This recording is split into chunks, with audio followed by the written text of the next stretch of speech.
Hello viewers, welcome back to the show. This is Angel.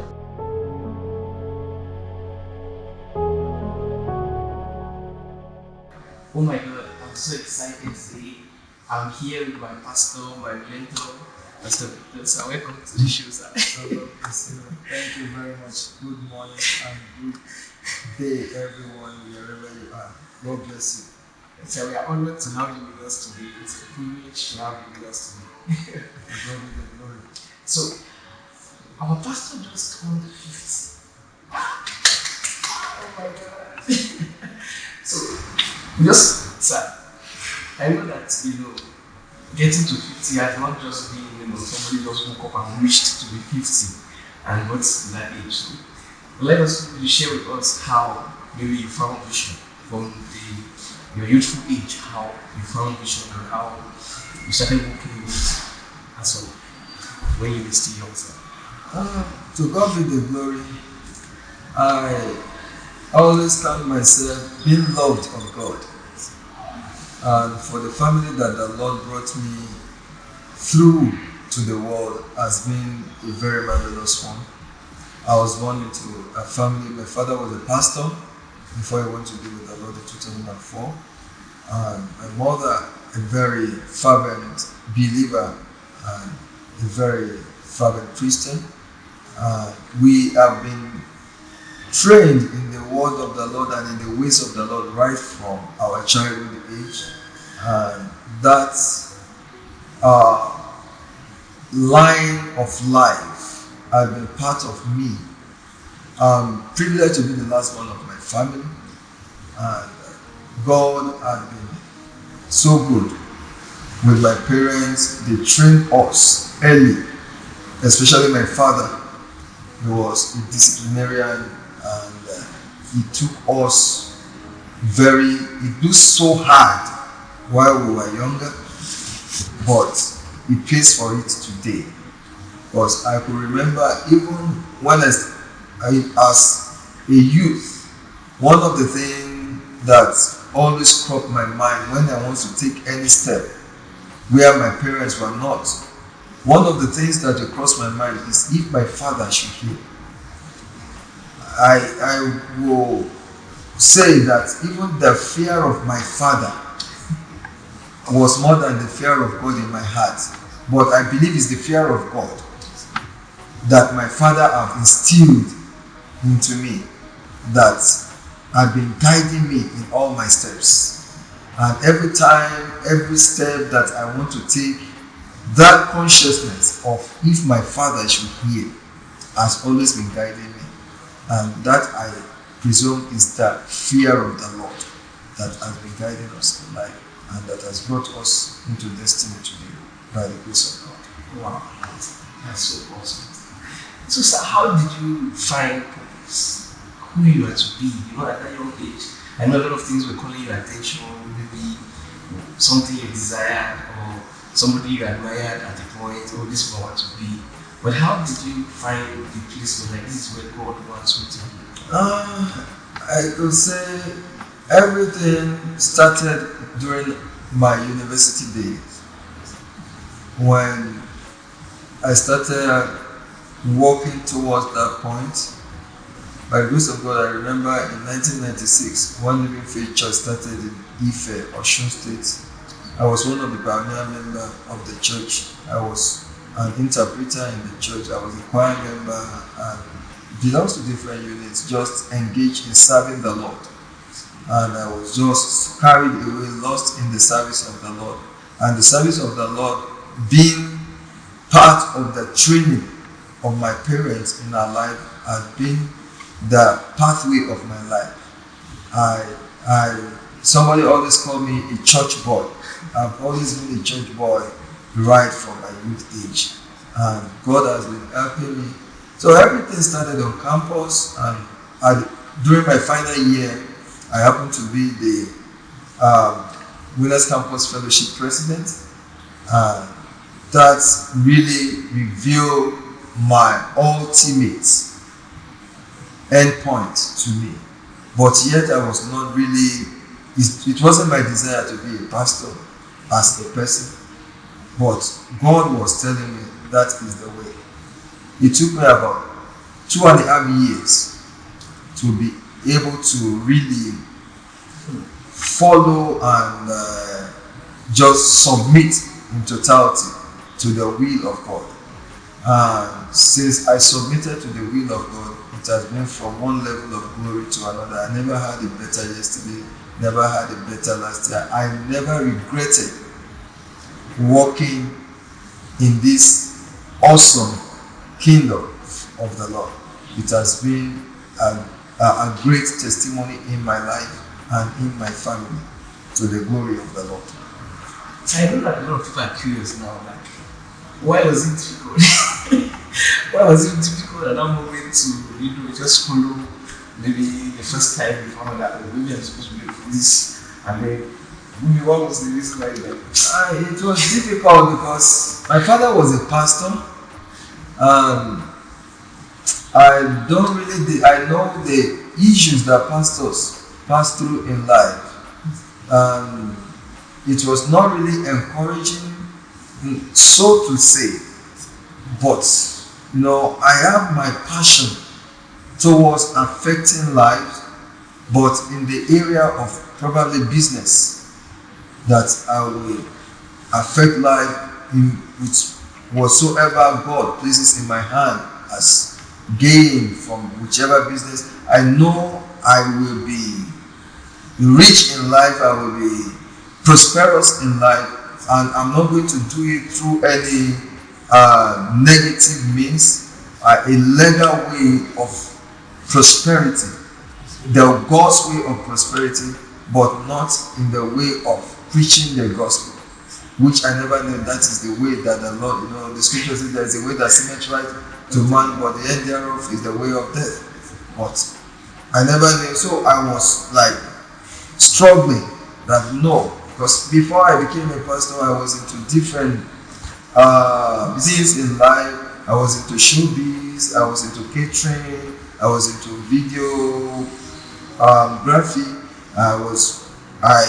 At a point in time, I had a period with the Nigeria Television Authority, Late. I was a producer, I was a presenter on the TV, and but all those ones, they were good for me, but that was not the ultimate of God for me. And just like I always tell people, there will always be a time in your life where you will need to come to God to ask this pertinent question, that where do I belong in life? There is always a place where everyone belongs in life. There is an appointed place for people, and it is only in your appointed place that you cannot be disappointed. It is where God called you, that is where you can really function in life. And that was when I came to that realization in 2005, that I prayed that prayer, that Lord, where do I really belong? I was doing well in everything that I was doing, but I was not fulfilled. Fulfillment was not there. And that was why I was so curious that God, where do I belong in life? And God started showing me, but yet I was struggling. No, this is not what my heart wants. I was like giving God condition, and that was not changing my situation. God, this is what I want you to do. You can't give God condition and think that situation will change. No.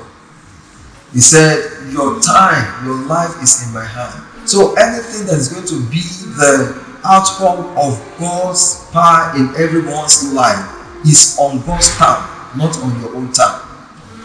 You can't do it on your own time, it is on God's time, because God, He said, I form you. He is the one that forms you, He is the potter, you are just a clay. So everything about your life is on God's time.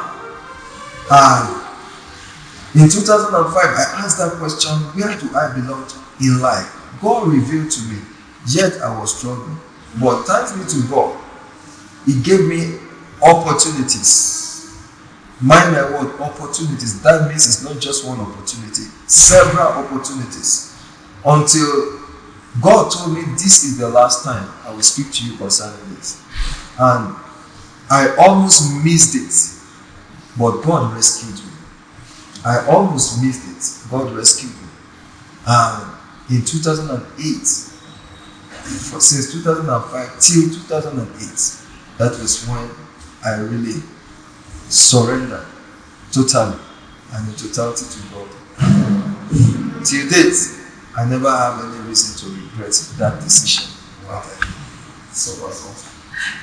So I just two more questions. The first one is, all through that journey, were there any challenges that you faced that you had to go back to God, or any challenges along the way that you're like, are you sure that I'm going to continue this? No, I never had any regrets of following that instruction of the Lord. There can be challenges on the way, but not challenge of regret.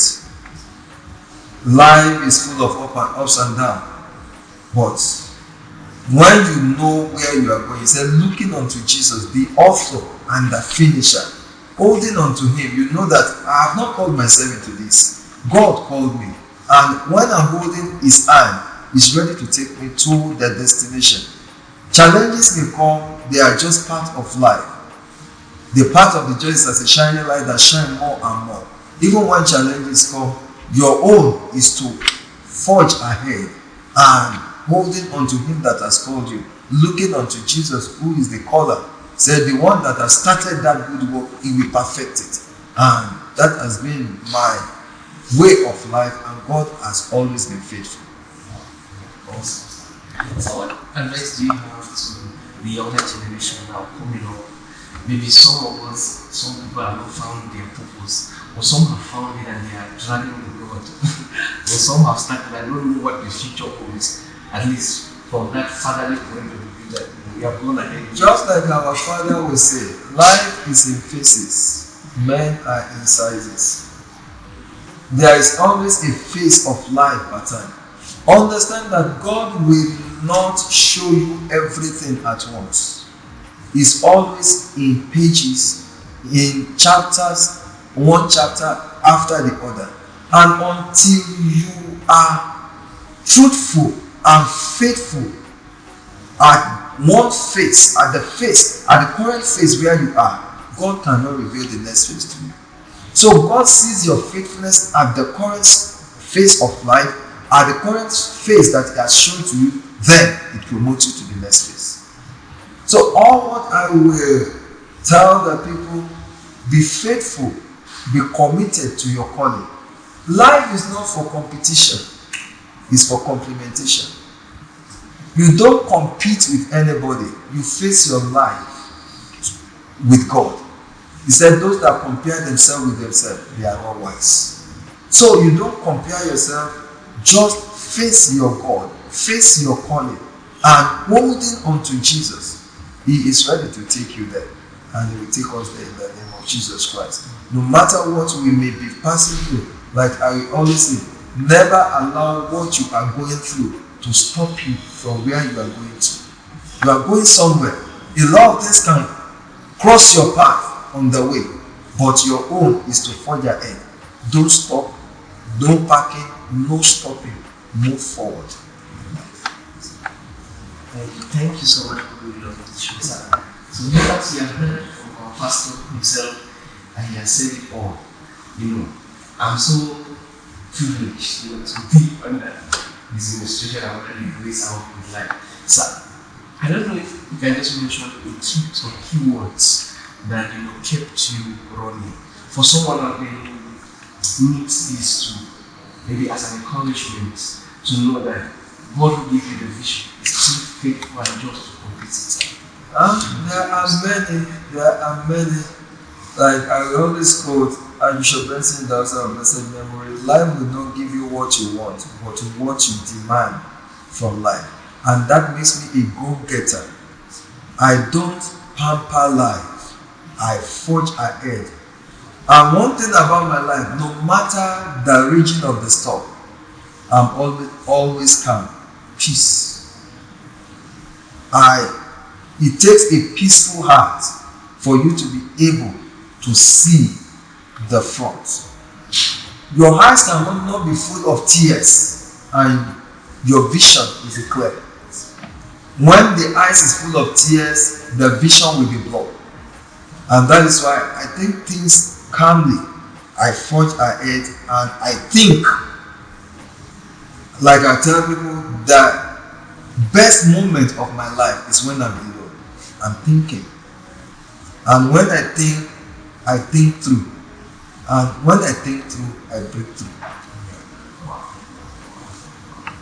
By the grace of God. Thank you so much for being with us.